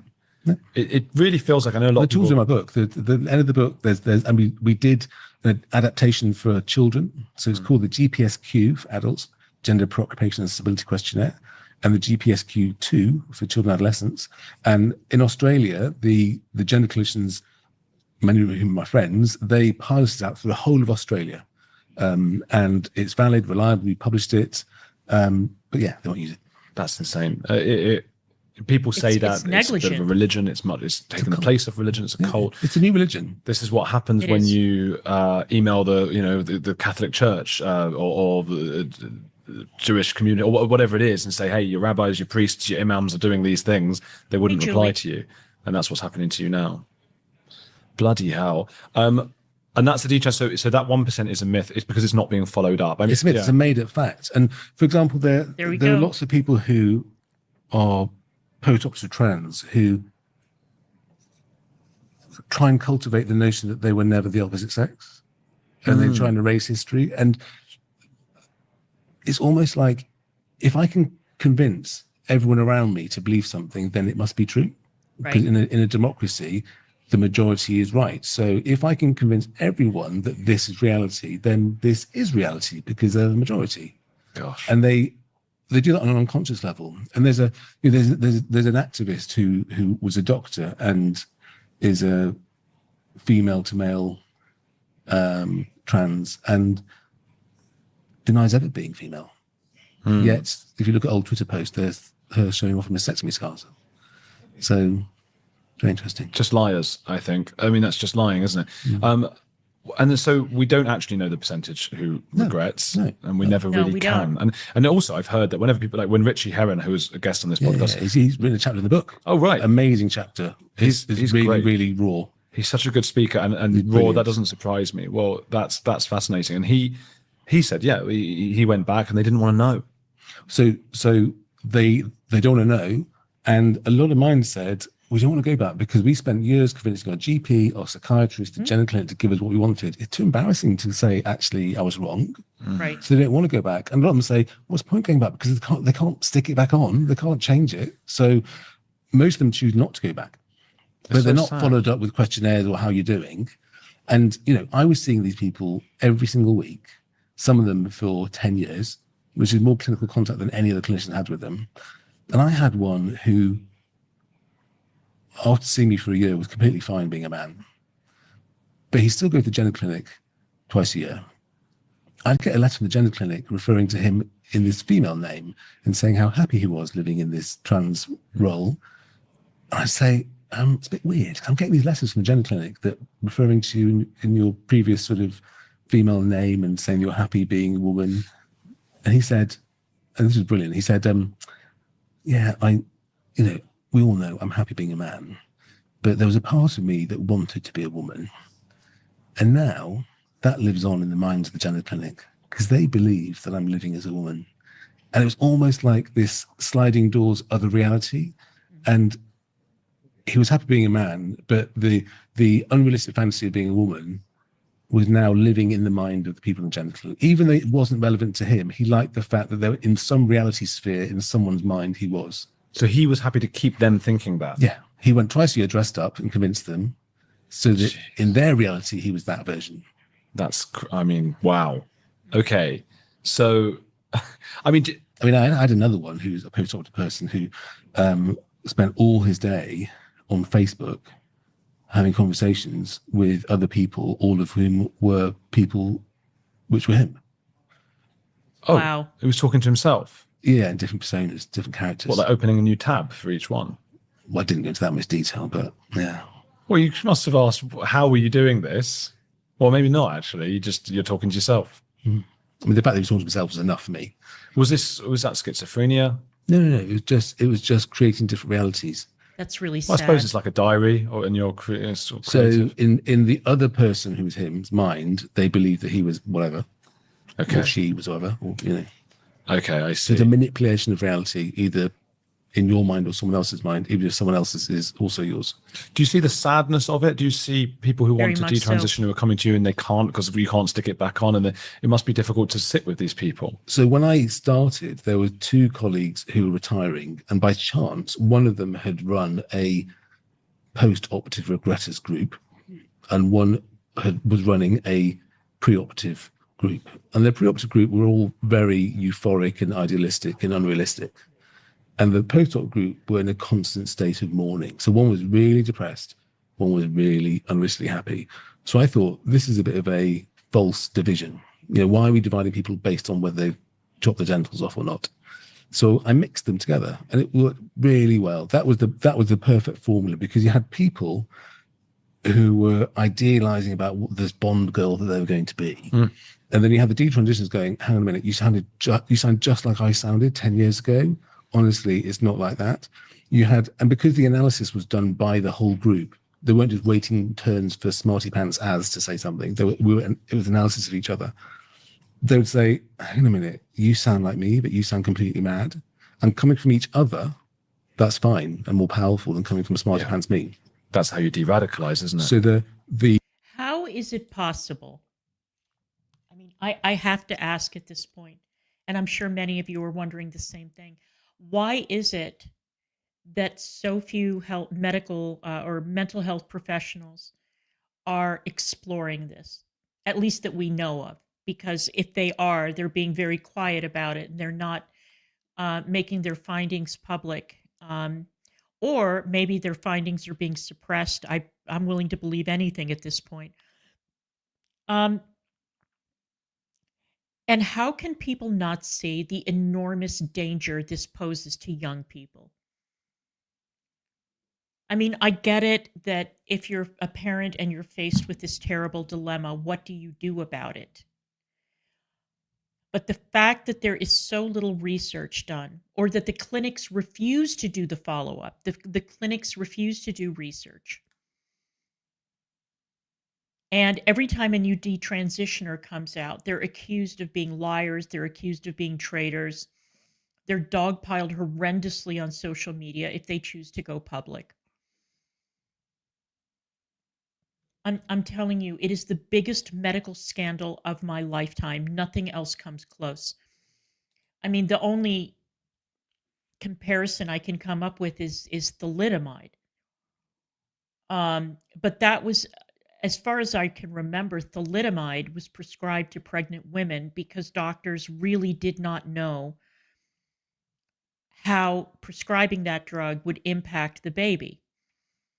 And then it was a huge scandal, and then there were lawsuits and all of that kind of thing, and thalidomide was no longer prescribed. But the fact that there has been such a concerted effort to cover up the realities of the outcomes of these procedures, and that detransitioners, people have tried to openly shut them up, shut them down, accuse them of being nuts, accuse them of all kinds of terrible things.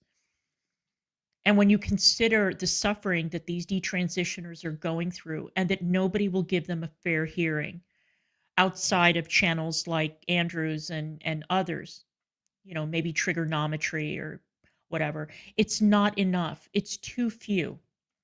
It's too few. And it bothers me more, obviously, that it's the medical profession that refuses to face reality on this. I don't even know where to begin with it. I don't know where to begin. So many different organizations have been captured, from the ACLU to Planned Parenthood to others, that are supposed to. I mean, aren't doctors supposed to do no harm? Isn't that part of the Hippocratic Oath? What happened? The winning formula, I always said, is a analytic group with a mixture of pre-op, post-op regretters, detransitioners, autogynephiles, and transvestites, because there's so much overlap, and let them do the work with a conductor who's neutral. And it's just about thinking. And in the 12 years that I did it, less than 2% of my patients went on to have any medical, physical interventions. And what would be a typical number? Typical number? Typical percentage of people who want to have it done? Well, no one knows, but these are all people who started off thinking they did. Okay. Yeah, that's So that 98% low. didn't. A lot of parents will be listening to this, and you're absolutely right. I mean, in any kind of culture circumstance, you want someone who's part of that in-group who might regret it, but parents don't really have access to a detransitioner to speak to their kid. What can they do? Get them to read the book. I mean, literally a third of this book are the life stories from the people themselves who've changed their mind. The thing about schools is the only training that teachers get are from captured organizations like Mermaid and Stonewall. Correct. And Yep. I talk to parents, and unfortunately, the worst schools for being captured are the private girls' schools. Really? Because the state schools come under Ofsted, and Ofsted were being quite sensible, trying to stamp out all this nonsense. But the private schools don't come under Ofsted. And I had a patient whose daughter was in a very, very, very reputable girls' private school in London, and she was saying, you know, I'm telling the school not to refer to my daughter as he, but they're refusing. But if it's any consolation, she's sitting next door to someone who identifies as a cat. On her left, on her right, there's a pterodactyl. And, you know, the idea that you've got a biology teacher that's affirming someone as an extinct animal is ridiculous. But they are, because they're just, I mean, once teachers start colluding with you, then you know everything's gone bonkers. And, you know, I wanted to mention, Astro, because of your comment. I don't know if you watched my stream from yesterday, but I recommended a channel called Teacher Therapy, and the interviews that woman conducts with current and former teachers, and with people, with one former principal. I haven't watched all of it, but it's amazing how consistent all of their stories are, whether they teach in private school, public school, whether they teach in the United States, whether they teach in the UK.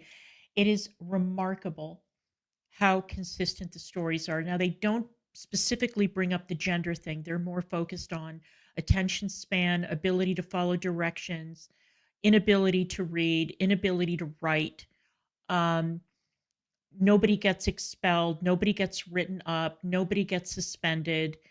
The lack of discipline, the threat that teachers find themselves under. And I would recommend that channel to you because you might find a lot of the stories familiar. And what was amazing is how consistent the stories are across the board. So it has nothing to do with socioeconomic status. It has nothing to do with race. It has nothing to do with any of that. It has to do with a profound change in the way that education has shifted. And what an enormous amount of damage that's done to kids in school. And again, I haven't seen any content where she specifically mentions this issue or any of the teachers do, but I imagine that this is part of a bigger problem. It's a societal problem and how the schools are feeding into it. That's right. And that's historically been right, hasn't it? I mean, Maoist stuff, Oh, a nurse. Okay. You talked about the different You've types. read Mal, but haven't read my book. What? You've read Mal, but not read my book. I haven't read This is Mal. As much if I've easier. read Mal. Well, I've hardly read anything. I've watched movies that seem to have things that reflect what happened in Maoist China. But I will read your book. But I didn't know you were coming on, and you and my guest book were going back and forward. Yeah, but it was all like, I don't know what time. When am I going to get lunch? Right. We've talked about different types of trans, autogynephiles and transvestites who get a bit of a kick out of it. Autistic people. What is going on with those young women at private schools, for example? Because is that also a case of not wanting to grow up because of how they're being sexualized? There's the two main things that you've got to look at, or three main things with gender dysphoria, are autism, homophobia, and also the subculture stuff and trauma. That's four things. There you go. Okay, so that trauma fits into So for females, yes, there's a lot of autism. If they're just young kids, it's often it's a cool thing to be non-binary goth thing. But a lot of it is lesbophobia. And if you talk to these young people who are girls who are attracted to girls, and you say, "Oh, so you're a lesbian then?" "No, I'm a trans man." "Oh, do you know any lesbians at school?" "No." "Do you know any famous lesbians?" "No." "Do you know any trans men?" And they reel off all these trans male influences, and they see programs like My Tea Diaries on children's BBC converting this miserable, otherwise lesbian into this superhero, strong, hairy trans male. And would you rather be this thing called a lesbian, which they don't know what it is, or this big, strong trans male? So there's grooming on that front, and I blame the BBC and ITV, all the main channels, because they are massively grooming children. There's all this sort of pro-trans ideology everywhere, but there's nothing critiquing it. There's nothing challenging it, and they're led to believe that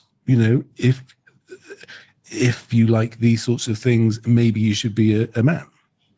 So yeah, I think there's a big gap for lesbian positive role models. This is an issue with what you say about the BBC. I mean, I was in a panel yesterday at the Battle of Ideas about the problems of social media and social media versus the mainstream. And there are absolutely problems with social media. Of course there are. I mean, there's lunatics with huge followings. There are people trying to hide sex crimes while they were celebrities by going religious and going all woo-woo and all that kind of madness. And at the same time, if you only had the BBC and ITV and all of that there would be nothing pushing back against what you're talking about. Even one of the things I hate about the BBC and ITV and Channel 4 is that they've erased the term. I I much prefer the term homosexual to gay. I mean, if it's fine to be heterosexual and bisexual, what's wrong with homosexual? Let's correct. Awfulify it. Homosexuals would be fine. I mean, gay sounds a bit like a weird brand of jumping. Do they not say homosexual anymore? They don't say gay anymore either. So you will not hear them refer to a gay person. They're always LGBTQ people. Or queer. Okay. Well, BBC is more LGBTQ. And I hate the idea of everyone being grouped together. It's like saying coloured chap. or foreigner. Be specific. If you mean, and they're talking about things where there were no T people around. Like, if you're talking about things involved in the First World War, there weren't LGBTQ because there were only T's in the First World War. Well, all I'm told is that in the Second World War, that's who Hitler was trying to get. It wasn't the Jews; it was the transsexuals. Right. They didn't have I've any heard that transsexuals. too. Well, they were all killed. The first one was 1966. Christian Jorgensen. Well, apparently they were all killed by the Nazis, and it's only taken this long for them to repopulate. Well, that's another trans fact that's not really a fact. Yeah, it does seem to be the case. I've got another question for you, but where can people, I mean, it's an obvious question, but where can they get your book? Amazon. Yeah, get it on Amazon, people. And who's a heretic you admire? The thing is, I wouldn't see them as heretics. I see them as sensible people. Well, sure. So I'd love to take for dinner J.K. Rowling, Jordan Peterson, and Douglas Murray. Well, you're in luck. I've got the... Come in. Those are great heretics. People, please go and follow Dr. Az Hakim on Twitter, social media, all the things, and get D-Trans. I've got it at home. I've got it right here as well. So please do. He's absolutely brilliant. And go and get his book. Support him. Spread the message. Spread this word. Hit the like button. Keep watching this channel. And Andrew Gold's channel is linked in my description box. I use a lot of his content because I think he's fantastic. And his guests are first rate. You're going to see interviews on that channel that you're highly unlikely to see anywhere else, certainly not in the mainstream media. If somebody were to ask me which heretic I admire, I think that the answer is obvious. That would be Christopher Hitchens. And all the people he mentioned, I mean, I'm not a big fan of Jordan Peterson's, but the other two, Douglas Murray and J.K. Rowling, of course, I agree with. I think that they're amazing. So anyway, watch The Kings of Tupelo. You won't regret it. You certainly won't expect what it is that you're going to see. But whether you're American or you're overseas and you want to see some fantastic Southern eccentricity, madness, a complete setup of an innocent man, and general Southern Michigas, Mississippi style, you won't regret watching The Kings of Tupelo. It is amazing. It's only 3 episodes. You'll be able to whiz your way through it, and you will really enjoy it. And you can get Az Hakim's book from the Amazon library, so you can borrow it. You don't even have to buy it. And I'm going to be finishing it up probably in the next day or two. What a fantastic guest, and what a great fact-based discussion. And thank you to Andrew Gold for featuring this extraordinary man whom I had never heard of before on your channel. And that is one of the things that I love about YouTube sometimes, is that you can actually learn something. All right, you guys, I appreciate all of you for being here. Thank you so, so much. If you're not sub, please do hit the sub button on the way out. Please do share the stream. If you care to make a donation, all the information is streaming below. If you'd like to become a member, the membership link is at the top of the chat. And once again, I want to thank everybody for being here. I want to thank you guys for all the support you've shown us, and it is very, very much appreciated. So I will see you guys the next time. Thanks, everybody.